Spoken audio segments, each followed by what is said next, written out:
Hello everyone, hope you're having a good week. So this week we'll be discovering chapter 13, Cognitive Development in Middle Childhood. So as far as this chapter goes, we're just looking at different ways and how children process information, how they retain memories as well, and how they accurately can understand moral reasoning as well. So, as usual with cognitive development, we'll talk about Piaget stages as well. So, in the past, we've discussed his first stage, sensory motor stage, if you guys remember. We also discussed the pre-operational stage. And then now for this age frame, this will be the concrete operational stage according to Piaget. Okay, so we'll go ahead and get to that. So with concrete operations, there's many things that differ from the previous two stages. So with concrete operations, this is more logical thinking that's being developed. So if you guys remember from the sensory motor stage, it's kind of more of an explorative stage where you're learning through your senses, learning through repetitive movements, kind of cause and effect when you're an infant, learning from the environment. And then the pre-operational stage is more very much into language and symbolic reasoning, kind of just getting the foundation for logic operations, basically. So if you guys remember, pre-operational, it does focus on how we begin to organize information through categories and then also symbolic meaning as well. So now that we've had that, as children, Piaget now moves on into the concrete operational stage. So that is just developing specific logic. And you remember from last time we talked about some limitations on the pre-operational stage. So they did have some conservation limitations. So that's basically being able to pass tasks where they don't necessarily focus on the physical properties, but understand that, just because the physical appearance of something changes doesn't mean that you can't think logically about it. So if you remember that short glass and tall glass scenario where they both had the same volume of water, well, now children in the concrete operational stage, they'll be able to understand, oh, okay, well, of course it's the same. The water's shorter, but it's also wider, so pour it back. So children are going to be able to understand those understandings of conservation. There's also gains in reversibility as well, so that's a good thing. So to kind of think through a series of steps and then go mentally backwards and try to begin at the starting point. So that's a very helpful memory strategy as well, and also problem solving strategy, and it really kind of makes up a lot of the way that a lot of adults also think logically. So reversibility is very important. It's also gaining the stage. Some other cognitive advances are also spatial relationships and causalities, which has to do with what I just talked about with reversibility. So now they're able to understand spatially how things work. So either in their mind, they're able to kind of think of something logically and then kind of manipulate that information in order to solve a problem. So for example, a child may want to build something, right? Maybe out of Legos, and with that, they have an idea in mind, so they're spatially using their skills to kind of solve that problem. So making that foundation and then creating upwards as well. Let's see. Other things as well, classification. So that's also another gain in this stage. So children between the ages of 7 and 10, typically, they're able to pass the class inclusion problem. So I'll go ahead and show you what the class inclusion problem is really quick. Okay, so this is the class inclusion problem that Piaget developed. So basically he wanted to understand how children classify and are be able to kind of specify, different subcategories. So over here you can see that there's blue flowers and there's also red flowers. So one of the typical things that Piaget would ask is, are there more blue flowers or are there more flowers? Or he may switch the question to, are there more red flowers or are there more flowers? So usually he would ask the second question first. So are there more red flowers than there are flowers? And typically children will get this wrong who are in the pre-operational stage. So they focus on obviously what they're able to see. Is like, well, of course, there's more red flowers. You can see 4, 8, 12. There's more red flowers in general.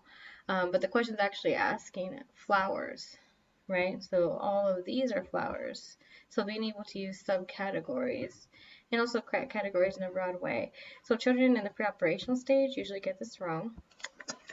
And with that in mind, usually around concrete operational stage, so from that 7 to 10 range, they're able to understand, it's like, oh, well, just because I see that there's more red flowers doesn't necessarily mean that that's what the question is asking. We're asking flowers in general. So then they say, oh, well, all of these are flowers. So there's more flowers than there are red flowers. Okay, so these are just some other cognitive advances. So spatial reasoning, or spatial thinking we talked about. Talked about how you were able to manipulate objects in your mind in order to create something. Also in this stage, children are better able to do a task where they're asked to draw a map of their school or a map of their home and to kind of navigate that map without actually being there. And then when you compare the realistic version, the realistic version to the version that they, created or drew, it's pretty accurate, as far as where everything is placed. Versus in the pre-operational stage, children really don't have this expansive knowledge of spatial reasoning and spatial logical thinking. Okay. Cause and effect. So kind of already talked about that before, but now they're not using centration as much, according to Piaget.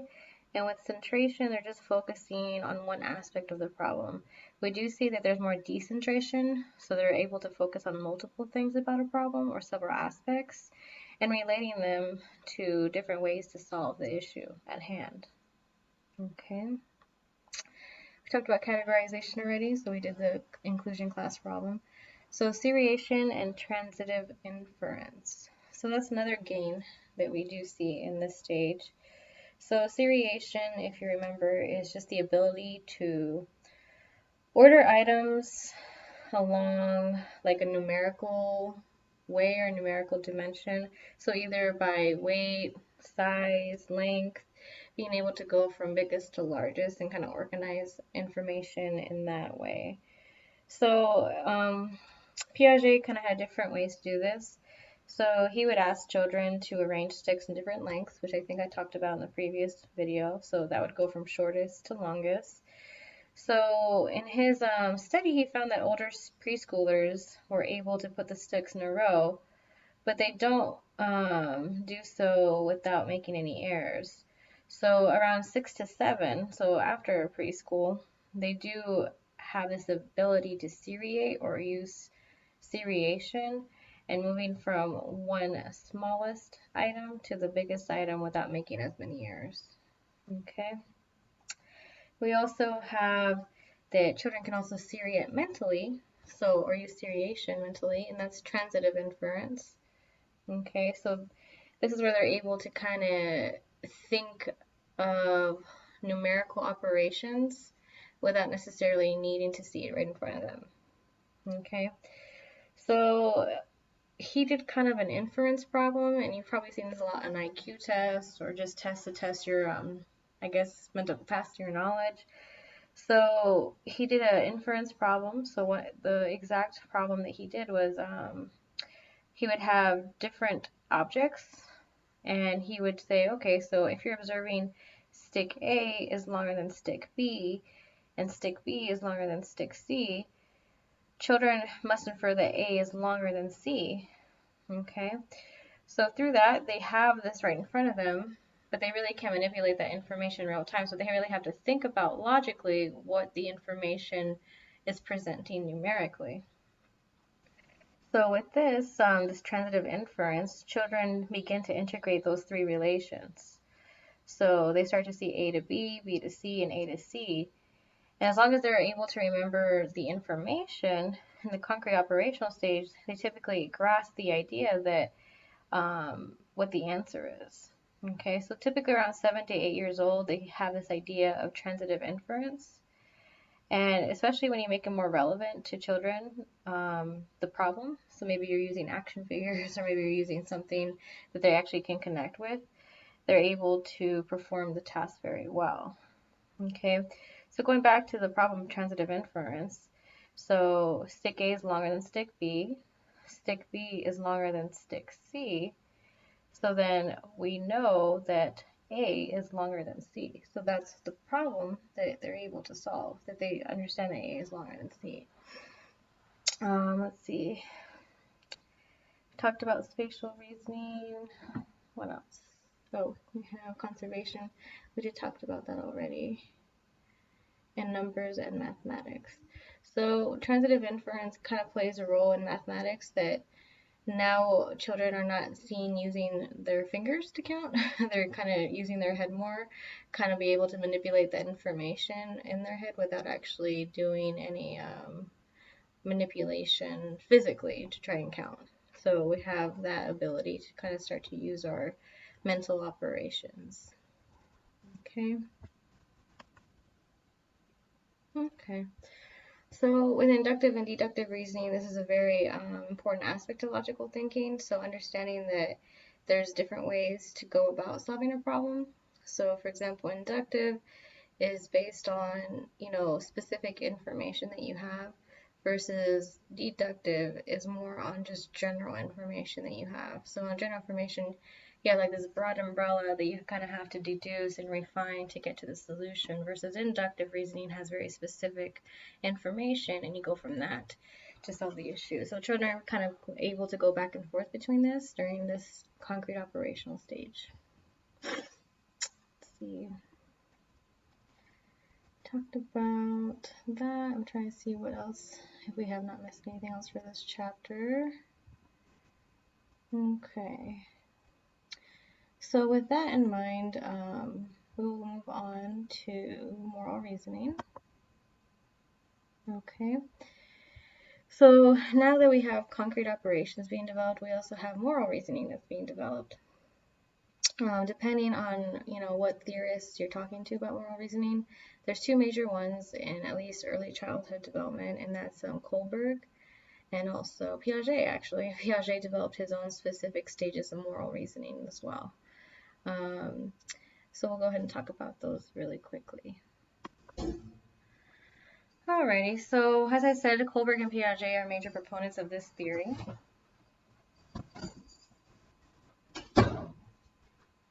Alright, sorry about that.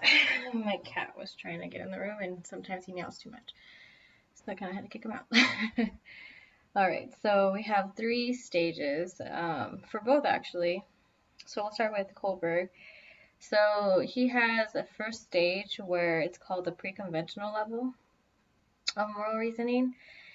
And then he has a second stage right here that's related to conventions or conventional level of reasoning.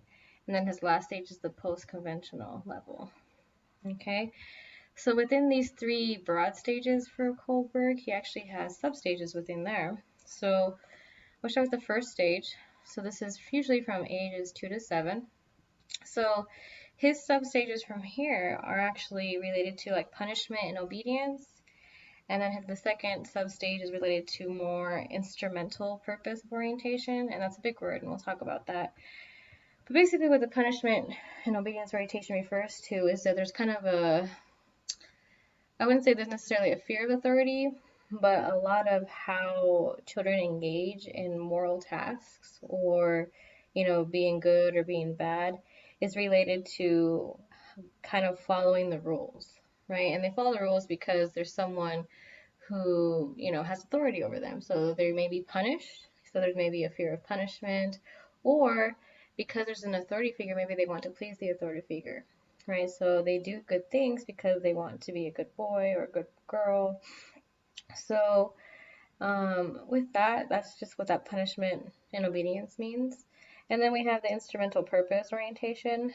So this is where children will do good behaviors because of kind of using something to get something out of it. So that's what the purpose orientation means. So there's a purpose to why they're doing good behavior. So like a child may say, well, hey, can you help me, organize my blocks or something like that. I mean, I'm sure they don't say anything like that, but that's just an example. So let's say a child says, hey, can you help me organize my blocks? And then the other child says, yeah, I'll help you, but you also have to help me organize my Pokemon collection. So if I do something for you, you'll do something for me. So if I scratch your back, you'll scratch my back. So that's the purpose orientation. That's what that refers to. So we do good things based on if we're going to get some type of reciprocity from that. So with Kohlberg, he developed his moral reasoning stages. So he was also interested in kind of how cognitively children think about this. So he also developed a study and kind of tested children, and he found that there's kind of emerging themes of how children kind of make decisions based on morals. So he actually created different scenarios, and he would give them to children and ask them questions about how they would proceed with this moral scenario. So one of the famous scenarios that he had was called the Heinz dilemma. So if you ever not heard about this, I'll go ahead and kind of just give a brief synopsis of what it is. But he would provide this scenario called the Heinz dilemma. So basically, in Europe, a woman was near death from cancer, and there was only one drug or pharmacist that had this particular drug that she needed to save her, or to save herself, right? So in this specific town that she lived in, there was a druggist or a pharmacist that had that particular drug that she needed to be saved, but he was actually charging too much for it. So he charged about 10 times more than what the drug actually cost to make. So the sick woman's husband, his name is Heinz, and he went to everyone he knew to try and borrow money, try to scrounger up some money in order to pay at least what he can for this drug. But he only can get about half of what it costs to pay for the drug. So Heinz went to the druggist, asked him if he could, make him a deal. I only have half the money, but the druggist refused to sell the drug for less, and he didn't want Heinz to pay later either. So Heinz was very desperate, very upset, so he ended up breaking into the man's store to steal the drug for his wife. So should Heinz have done that? Why or why not? So that's kind of what the scenarios look like, and he would ask this to children. So in his study, he had all boys, and they were all asked, these different types of dilemmas. And through that, he found that there's different patterns of reasoning. So as I said, there's that pre-conventional level, which is in this first stage. And that's kind of just making decisions based on, being a good boy, a good girl, obedience to authority, fear of punishment. And then there's that second stage here. Okay, so with that, we'll go ahead and talk about the conventional level. So basically, the conventional level is kind of in between, very basic levels of reasoning. It's the middle ground. So this is where individuals or children conform to social rules and maybe more of self-interest as well. So now they want to maintain a good standing for others. So this rigid obedience to authority here is kind of based on, they want to appear favorable to that authority figure, but now in the second stage, it's more of in general. Well, if I do this, that means that everyone will think that I'm a good person, or I'm a bad person if I do engage in this. So it's more social and societal understanding of I'm a good boy, or I'm a good boy, good girl, or a bad boy, bad boy, bad, or good boy. Yeah, sorry guys, it's been a long week. So in this stage of the conventional level, individuals want to maintain affection, approval of friends, so they just want to be trustworthy, helpful. They want to appear as favorable as possible, just not to the authority figure, but to all people in their life. And then, this is kind of just a way to think about it, but in this stage, you want to do unto others as you would have them do to you. So your family will think you're a decent and caring person if you save your wife from, death. So that's kind of the reasoning that the children in the second stage give to the Heinz dilemma. It's like, well, your family will think you're a great person, or if you're a caring husband, if you take care of your wife. So, of course, you should steal the drug. So that's just one way that children may reason in that stage. In this stage, there's also like the social order maintaining. So instead of rules being enforced in the same, or for everybody, there's a person that has to uphold a duty to that. So, we have to make sure that we believe that laws should never be disobeyed because they're vital for keeping society in check or in order. Okay. So, for example, a child in this stage, they might say Hines has a duty, like everyone else, to obey the law. So that's just another way to look at that. If he's allowed to break the law, then everybody in a tough situation may break the law, right? So there's two different ways to look at this. So it's either being a good person socially or following all the rules to maintain a contract of social order. It's like, well, we need to follow the rules. They're in place for a reason. Okay. So the third broad stage, when looking at Kohlberg's, that's the post-conventional stage. So this one's more related to not just looking at, okay, what are the rules of society or how do I appear in society, but it's kind of more abstract. And that's why it's called the post-conventional level. So even though we have a basic foundation or understanding of what the rules are, sometimes the rules don't apply to situations. And that just depends on your own moral compass. So moral reasoning in this stage is not logical in a sense, it's more abstract. So different ways to think about solutions to moral dilemmas, or does it really fit in the context of this situation? So, for example, children, I typically don't reach this stage, but it's important to talk about.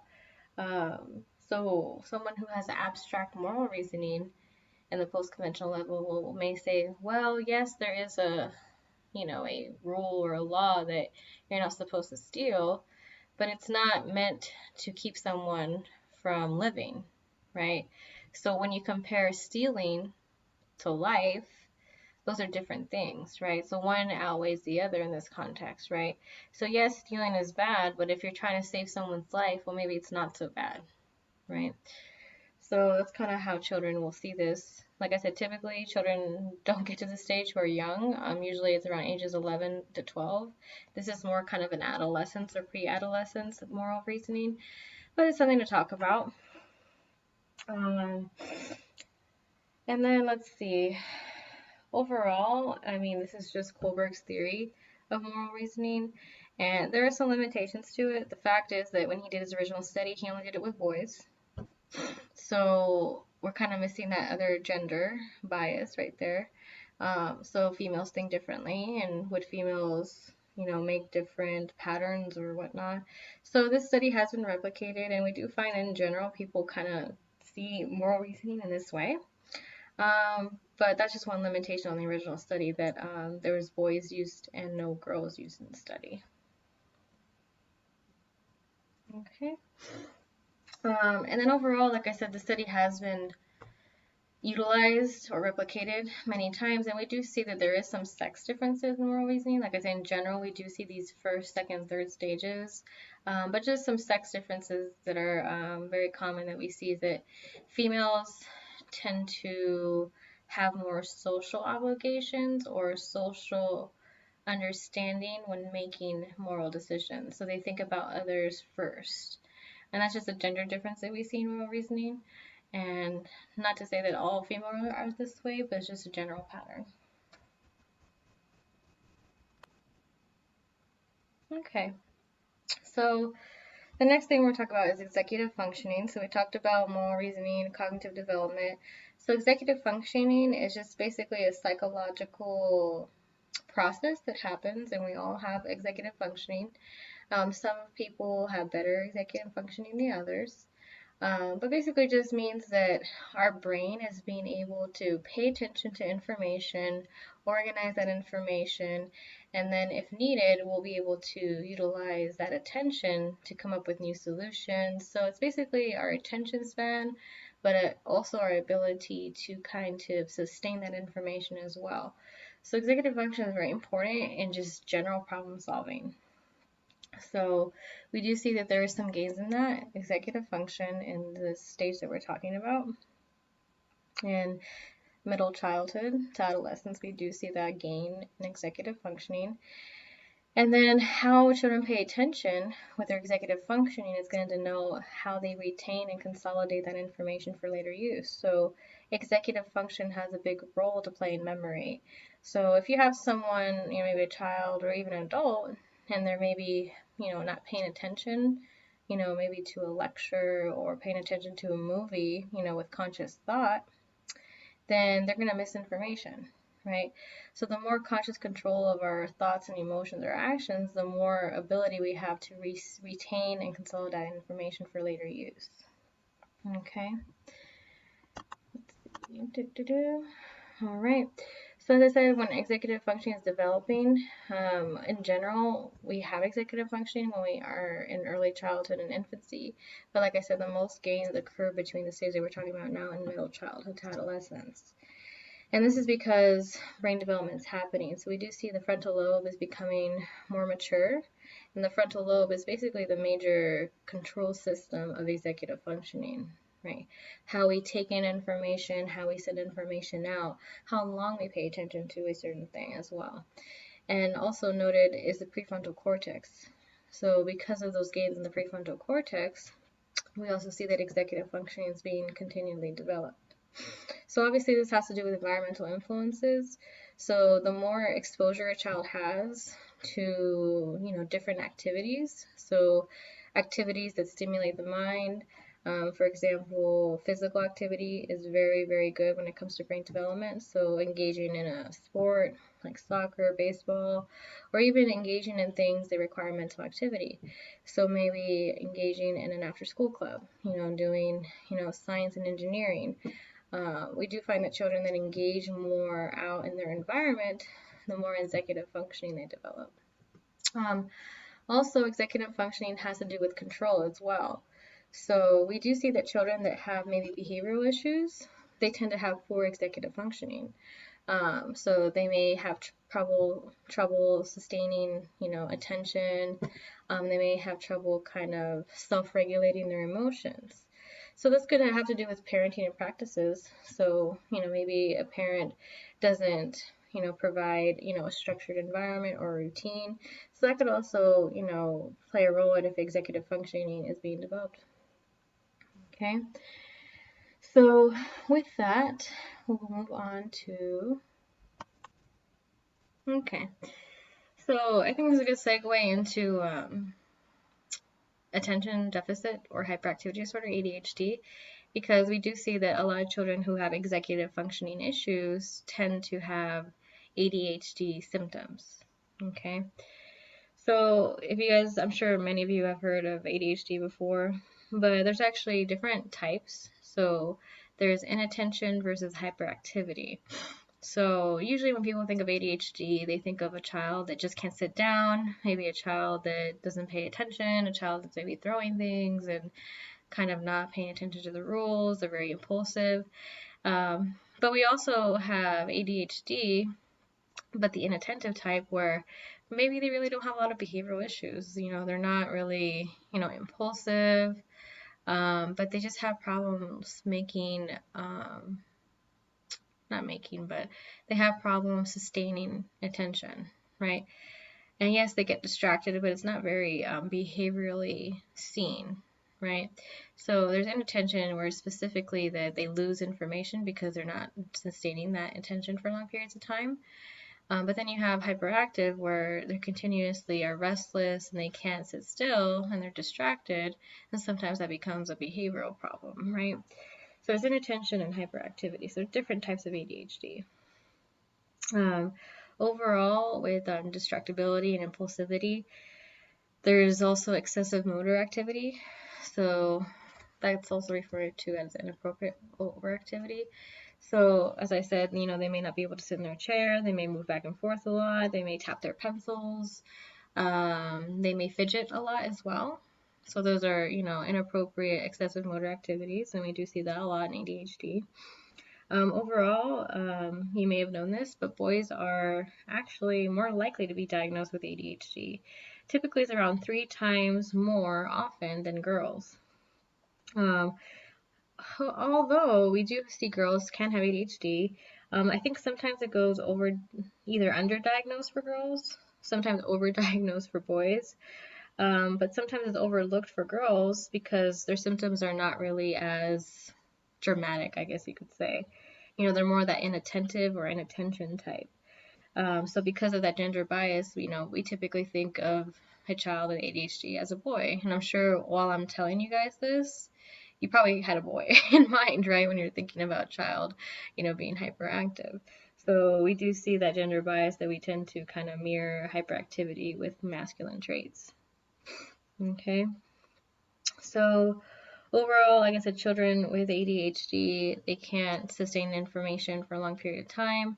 They're also impulsive, like I said before. So an example of that is that, maybe a child's doing homework and then they may give up very quickly and they move on to something else.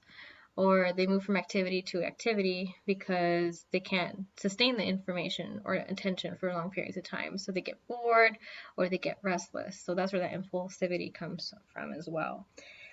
There's also that low tolerance for frustration. So we do see some emotional regulation issues with children with ADHD. So they may appear irritable at times. They may have aggressive tendencies depending on the child. Or if something happens, they tend to kind of, I wouldn't say overreact, but they're not able to cope and kind of self-regulate. And that's a symptom of ADHD as well. So you may be wondering, does ADHD run in families? Well, we do see that it's highly heritable. I was going to think of that word. So, for example, there's like twin studies looking at identical twins and fraternal twins. We do see that identical twins share more ADHD symptoms than fraternal twins. So that's showing that, yes, genes do have a role to play in ADHD. Overall, we do see children with ADHD, they also show differences in brain activity. So when looking at a child who has ADHD, we do see that there's decreases in electrical and blood flow stimulation in the brain. And there's also differences in structures in the brain. Comparing an ADHD brain to a non-ADHD brain, we do see that the prefrontal cortex and the frontal lobe areas, and then also aspects of motor control, areas that kind of function on that, there tend to be some abnormalities there. So that kind of goes a role to play when we're talking about executive functioning, right? So with executive functioning, it has to do with how we pay attention to information, how we regulate our emotions, how we engage in behaviors. So maybe because of these brain abnormalities, we have poor executive functioning issues. Okay. Also, there's some neurotransmitters that are related to ADHD. So let's see, serotonin and dopamine are one of those. So serotonin is basically helpful for self-control and also positive mood. And then we have dopamine that is related to, I wouldn't say like paying attention, but having lower levels of dopamine, we do see that people are not as attentive. So it kind of has to do with more effective cognitive decision making when you have higher levels of dopamine. So we do see that there are lower levels of both of these in children with ADHD. So that may have a role to play in those symptoms that we talked about. Overall, some other things that you may be wondering about ADHD is like, well, we know about the genetic factors, but what other factors kind of contribute to that? So we do see prenatal development is something that does contribute to ADHD. So we have seen with studies that mothers who engage in drug use, so maybe tobacco, alcohol, or other drugs, we do see that there are linked to inattention and hyperactivity. So that's something to think about. We also see stress hormones have something to do with ADHD as well. We do see an association with children who were raised and also born in a stressful environment, and because of those stress hormones being exhibited within the mother, they were also given to child. So stress hormones sometimes may change the brain makeup or chemical activity during prenatal development, so that could be an association factor. Okay, so I think that's it for ADHD. I just wanted to give you a little bit on that. Dyslexia, we're not going to cover that as in detail, so let me know if you guys have any questions, and have a good day.